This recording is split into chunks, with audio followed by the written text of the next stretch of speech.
बिस्मिल्लाहिर्रहमानिर्रहीम। अस्सलाम वालेकुम दोस्तों। G20 दुनिया की सबसे बड़ी इकोनॉमिक फाइनेंस मिनिस्ट्री से मिलकर बनी हुई है और अभी कुछ ही दिन पहले इंडिया ने दिल्ली में G20 के प्रोग्राम की मेज़बानी की है, जिसमें G20 के सदर, प्राइम मिनिस्टर्स सभी आए।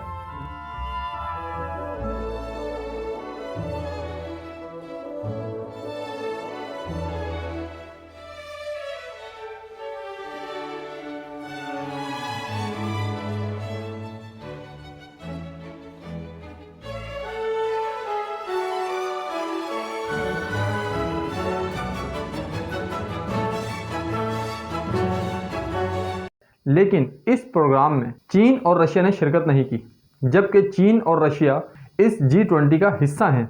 बांग्लादेश जैसा मुल्क भी इस प्रोग्राम का हिस्सा था।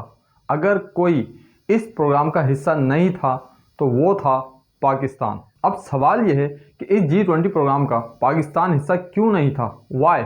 लेकिन दोस्तों, सबसे पहले G20 को समझना ज़रूरी है कि G20 में बड़े बड़े मुल्क के सरबराह क्या करते हैं और इस G20 को बनाने की ज़रूरत क्यों पड़ी।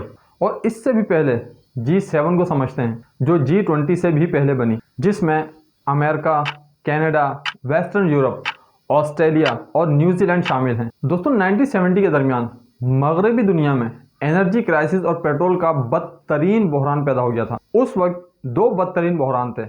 नंबर 1 1973 में पेट्रोल का और नंबर 2 1979 में एनर्जी क्राइसिस का। Regardless of who is profiting, we're all going to pay because this country runs primarily on oil. And Jay Backus joins us now live with an analysis. That's high enough for any of us who can remember when premium was 27.9, but 73.9 is not as high as it's going to go. Today's OPEC increases are expected to drive the price of unleaded up to 1973 में अरब और Israel जंग थी। अरब के बादशाह शाह फैसल ने Israel की हिमायत में साथ देने वाले मुल्कों पर पेट्रोल की पाबंदी लगा दी थी। 1979 में ईरान में इनकलाब की वजह से एनर्जी क्राइसिस पैदा हो गया। इकोनॉमिक क्राइसिस को देखते हुए अमेरिका और दूसरे मुल्कों के फाइनेंस मिनिस्टर के दरमियान व्हाइट हाउस में एक मीटिंग होती है कि किस तरह इकोनॉमिक क्राइसिस से बाहर निकला जाए। अगर खुद को स्टेबल करना है तो कोई ना कोई पॉलिसी जरूर बनाना होगी, किसी पॉलिसी पे काम करना होगा। 1973 के दरमियान में जापान के मशवरे पर एक ग्रुप बनाया गया, जिसमें अमेरिका, बरतानिया, वेस्टर्न जर्मनी, जापान और फ्रांस के फाइनेंस मिनिस्टर्स का ग्रुप बनाया गया। 1975 में फाइनेंस ने 3 रोज़ा सरबराही मीटिंग की। ये 5 मुल्कों का ग्रुप था, मगर इसमें इटली को भी शामिल किया गया। इटली के शामिल होते ही ये ग्रुप ऑफ G6 हो गया। 1976 में कनाडा भी इस ग्रुप में शामिल हो जाता है। कनाडा के शामिल होने के बाद ये बन जाता है G7 ग्रुप। अपने टाइम के सातों मुल्क काफ़ी ही तरक्की याफ्ता मुल्क हैं।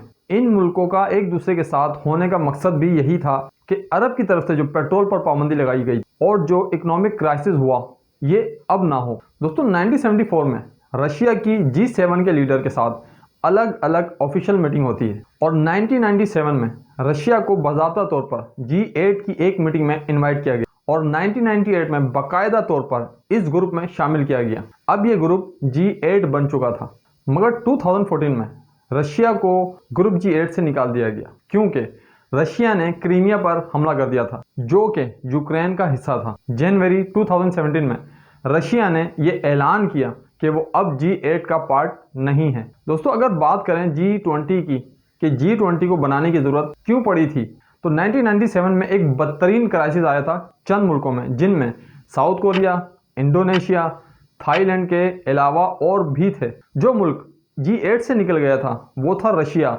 इसे फिर से G7 ग्रुप की ज़रूरत पड़ी, क्योंकि साल 1988 में रशिया को फाइनेंशियल क्राइसिस का सामना करना पड़ा और इसी क्राइसिस की वजह से रशिया की वापसी हुई ग्रुप G8 में। और दोस्तों, यही वो वजह थी G20 ग्रुप बनाने की, जब बड़े बड़े मुल्कों ने यह देखा कि किसी एक मुल्क पे भी फाइनेंशियल प्रॉब्लम आती है तो इसका असर बाकी और दूसरे मुल्कों पर भी पड़ता है। अगर हमें इसी तरह के फाइनेंशियल क्राइसिस से बचना है तो दूसरे मुल्कों को भी अपने साथ मिलाना होगा, इनको भी साथ लेकर चलना होगा, क्योंकि इन क्राइसिस से G7 या G8 ग्रुप नहीं निमट सकता। और इन सब हालात को देखते हुए फॉर्मली 26 सितंबर 1999 को की गई 16 दिसंबर 1999 को G7 के फाइनेंस मिनिस्टर की एक मीटिंग में बाकायदा G20 का ऐलान किया गया। दोस्तों G7 ग्रुप जब बना तो इसमें 7 मुल्क बड़े और तरक्की याफ्ता थे, लेकिन फिर भी इन मुल्कों को इन क्राइसिस से गुजरना पड़ा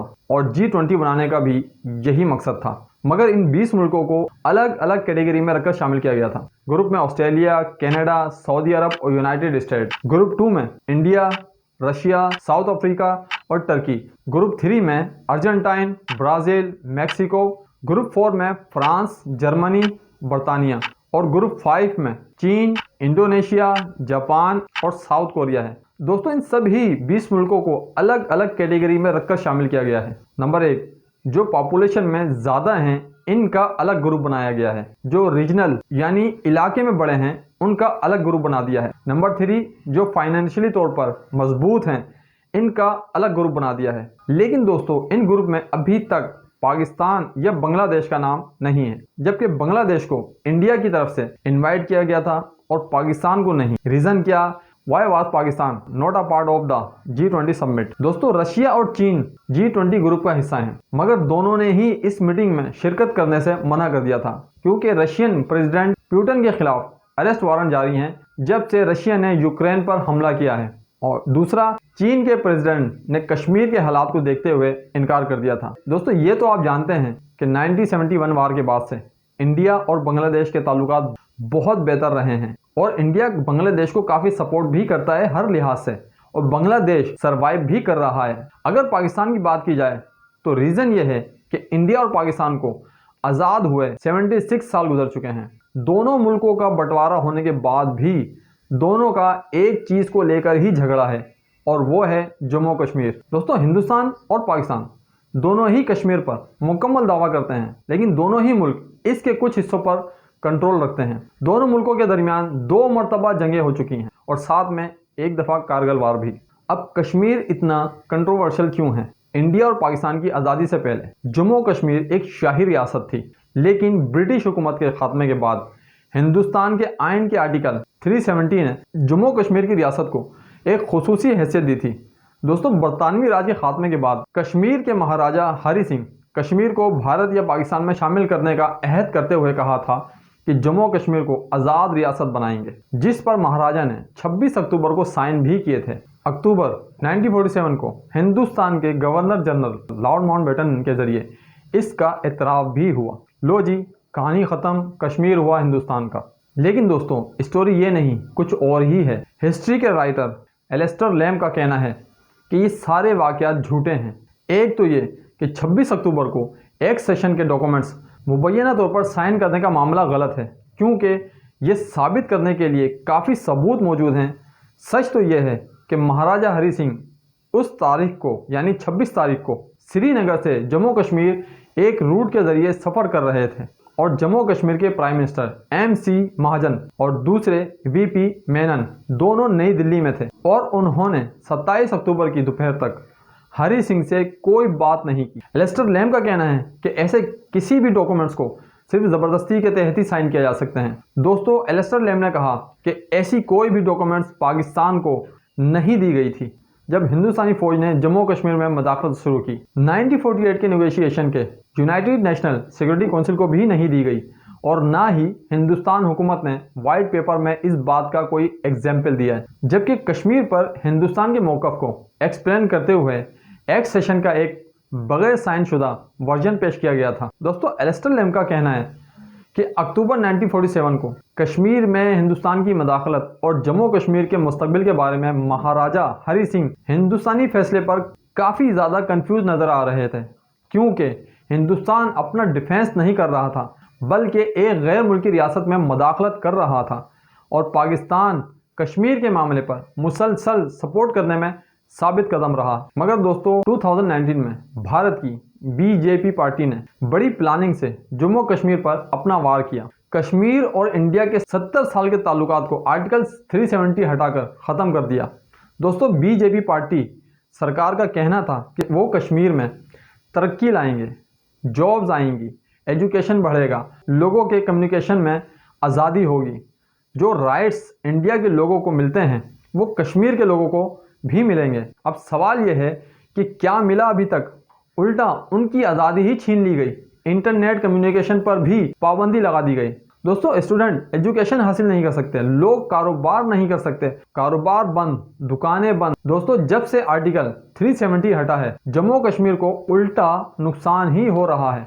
हजारों की तादाद में इंडियन सोल्जर्स पहरा दे रहे हैं, जैसे कि कश्मीर के लोग एक रियासत के नहीं बल्कि जेल के कैदी हैं।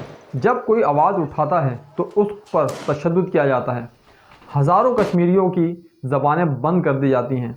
कश्मीरियों का कहना है कि मोदी सरकार गैर मुस्लिम लोगों को कश्मीर की ज़मीन को ख़रीदने की इजाज़त देकर डेमोग्राफ करवाकर चेंज करना चाहती है और मोदी सरकार ये दिखाना चाहती है कि वो कश्मीर और पाकिस्तान पर भारी है। दोस्तों, दोनों ही मुल्क एक ज़मीन के टुकड़े को हासिल करने के लिए अपना पावर दिखा रहे हैं। भारत अपने पास रखना चाहता है और पाकिस्तान अपने पास। कभी किसी ने कश्मीरियों से पूछा कि वो क्या चाहते हैं, इनकी खुशी किस में है। अगर कश्मीर के लोग भारत की इस हरकत से खुश होते तो वो G20 मीटिंग के दौरान कश्मीर में प्रोटेस्ट नहीं करते। और भारत जब बांग्लादेश को इनवाइट कर सकता है तो पाकिस्तान को भी करता, मगर दोनों का एक ही मसला है और वो है कश्मीर। दोस्तों, सवाल यह है कि अगर भारत पाकिस्तान को इनवाइट करता तो क्या पाकिस्तान जाता? अपने कमेंट्स में ज़रूर बताइएगा। दोस्तों, वीडियो को देखने के लिए आपके प्यार और मोहब्बत का शुक्रिया। उम्मीद करता हूँ कि इस वीडियो से आपको कुछ इन्फॉर्मेशन मिली होगी। अपना बहुत ख्याल रखिए। बहुत शुक्रिया।